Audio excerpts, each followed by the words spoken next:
Hello students, इस video lecture में हम लोग कुछ और टेक्निकल इंटरव्यू क्वेश्चंस को डिस्कस करेंगे और यहाँ पे टॉपिक लिया हुआ है कंडीशनल स्टेटमेंट।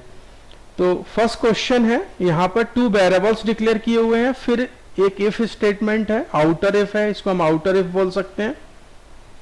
फिर एक इफ स्टेटमेंट और लगा हुआ है, ये इसका इनर इफ स्टेटमेंट होगा। फिर एक प्रिंटफ स्टेटमेंट है, फिर एक डिफॉल्ट स्टेटमेंट लिखा हुआ है एल्स के साथ, और ये इसमें भी एक मैसेज प्रिंट हो रहा है।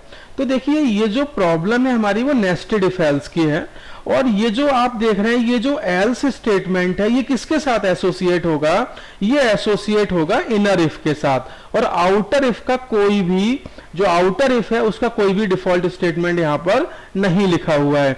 तो ये जो कोड है, दिस कोड तो यही गिवन है क्वेश्चन में, but it is equivalent to this. जो मैं इसको लिख रहा हूं अब ये उसके इक्विवेलेंट है। एक तरह से हम कहें तो ये जो इफ स्टेटमेंट है ये हमारा आउटर इफ है, ठीक है। तो ये हमारा, हम इसको ओपन कर सकते हैं यहां पर। और ये जो इफ कंडीशन है, ये इफ कंडीशन के साथ ये तो प्रिंटफ स्टेटमेंट है, तो ये एक स्टेटमेंट तो बाय डिफॉल्ट ले ही लेता है। फिर ये जो एल्स वाला पार्ट है, ये एल्स हमारा इनर इफ से मैच होगा, इनर इफ से मैच होगा, इस वाले इफ से। आउटर इफ से ये मैच नहीं होगा।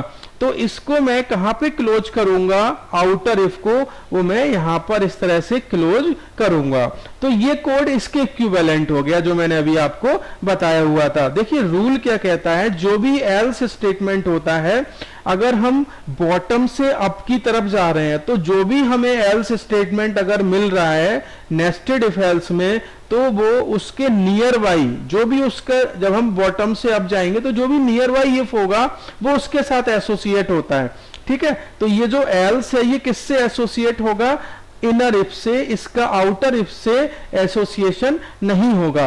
अब देखिए अब ये हमारा प्रोग्राम कैसे प्रोसेस होगा। हमने पहले कंडीशन चेक करेंगे, इफ x की वैल्यू मेमोरी से ले लेगा, x की वैल्यू है 3 इज इक्वल टू 4। तो ये 3, क्या 3 इज इक्वल टू 4 है? नहीं है। तो ये हमारी क्या हो जाएगी, कंडीशन फॉल्स हो जाएगी। फॉल्स का मतलब क्या हुआ, ये 0 वैल्यू हमें रिटर्न कराएगा। अगर ये कंडीशन ट्रू होती तो ये हमें 1 वैल्यू रिटर्न कराता, उस केस में ये कंडीशन ट्रू होती है। तो ये कंडीशन क्या हो गई, फॉल्स हो गई। अब ये कंडीशन फॉल्स हो गई तो ये, अब ये जो इफ है वो ओपन कहां हुआ है, यहां पे ओपन हुआ और यहां पे क्लोज हुआ है।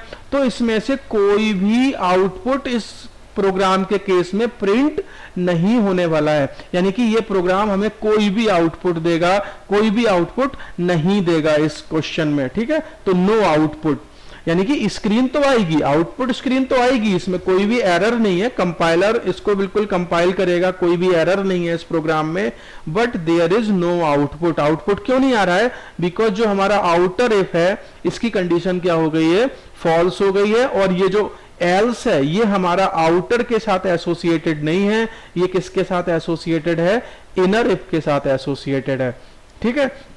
अगर ये कंडीशन ट्रू होती तब तो देखिए कोई ना कोई मैसेज इसमें से प्रिंट होता ही होता, चाहे इफ वाला प्रिंट होता या एल्स वाला प्रिंट होता। फिर वो डिपेंड करता कि जो हमारी बाई की वैल्यू है ये हमारी 5 के इक्वल है या नहीं है। यहाँ तो 5 के इक्वल है वैसे वैल्यू, लेकिन जब आउटर इफ ही हमारा क्या हो गया, आउटर इफ की ही कंडीशन फॉल्स हो गई है, तो ये कंट्रोल हमारा इनसाइड ब्लॉक जाएगा नहीं। तो इस केस में हमारा कोई भी आउटपुट नहीं होगा, तो नो आउटपुट, ब्लैंक स्क्रीन आएगी इस केस में। This is my second question, what is the output. यहां आप देख रहे हैं, यहां पर हमने एक एक्स वेरिएबल डिक्लेयर किया हुआ है 3। अब यहां देखिए, यहां हमने इफ लिखा हुआ है, इफ नॉट एक्स, ये लॉजिकल नॉट का साइन है, नॉट एक्स, और प्रिंटफ मैसेज हो रहा है, फिर एक एल्स है, फिर प्रिंटफ हेलो, और फिर एक मैसेज आ रहा है प्रिंटफ वेलकम। देखिए यहां सबसे पहले तो ये समझने वाला बात है कि ये जो प्रिंटफ स्टेटमेंट है ये प्रिंट कब होगा, जब इफ वाली कंडीशन हमारी क्या होगी, ट्रू होगी। अगर ये इफ वाली कंडीशन फॉल्स है तो ये एल्स वाला मैसेज प्रिंट होगा, ठीक है। और ये जो वेलकम मैसेज है इसका जो एसोसिएशन है वो ना तो इफ के साथ है ना एल्स के साथ है, तो ये वेलकम मैसेज तो प्रिंट देखिए होना ही होना है इस केस में। अब ये हाई प्रिंट होगा या हेलो प्रिंट होगा, इनमें से कोई एक मैसेज प्रिंट होने वाला है, क्योंकि ये सिंपल इफ एल्स स्टेटमेंट है, यहां कोई नेस्टिंग नहीं की हुई है। तो सबसे पहले हम देखते हैं इफ का कंडीशन हमारा ट्रू है या फॉल्स है। तो इफ में आप देख रहे हैं लॉजिकल नॉट लगाया है और हमने क्या लिखा है 3। तो ये क्या कह रहा है, इफ नॉट 3। देखो 3 क्या है, 3 एक ट्रू वैल्यू है, यानी कि एक नॉन जीरो वैल्यू हमेशा ट्रू होती है, लेकिन इसने नॉट कर दिया इसको, तो ये ट्रू को क्या कर रहा है, एक तरह से फॉल्स कर रहा है। तो नॉट 3 हमें क्या देगा, नॉट 3 हमें देगा zero value, because 3 is a true value and not 3 is a false. तो इफ जीरो, तो ये जो इफ वाली कंडीशन है ये क्या हो गई हमारी, फॉल्स हो गई, यानी कि ये वाली कंडीशन हमारी हो गई फॉल्स। तो हाई तो प्रिंट नहीं होगा इस केस में। इस केस में क्या मैसेज प्रिंट होगा, हेलो मैसेज प्रिंट होगा, क्योंकि इफ एल्स कैसे वर्क करता है, अगर इफ की कंडीशन फॉल्स हो जाती है तो ये एल्स को प्रोसेस कर देता है, अगर इफ का कंडीशन ट्रू होता है तो एल्स को प्रोसेस नहीं करता है। तो एल्स के साथ तो केवल एक ही स्टेटमेंट है, तो हेलो प्रिंट होगा और उसके बाद क्या मैसेज प्रिंट होगा, वेलकम प्रिंट हो जाएगा। तो इस प्रोग्राम का आउटपुट हो जाएगा हेलो देन वेलकम।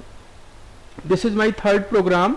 यहां पे आप देख रहे हैं हमने कोई एक वेरिएबल डिक्लेयर किया हुआ है आई, तो मैं आई का एक मेमोरी ब्लॉक क्रिएट कर लेता हूं। यहां पर ये मेरा मेमोरी ब्लॉक हो गया, इसमें कोई भी वैल्यू नहीं है आई के साथ। अब आप देख रहे हैं यहां पर हमने क्या किया हुआ है, इफ printf 0, यानी कि इफ के अंदर हमने printf स्टेटमेंट लिखा हुआ है, ठीक है। तो सबसे पहले क्या होगा, ये मैसेज हमारा प्रोसेस होगा, क्योंकि आई हमारा सबसे पहले कौन सी लाइन प्रोसेस होगी, आई के बाद, इंट आई के बाद इफ printf 0।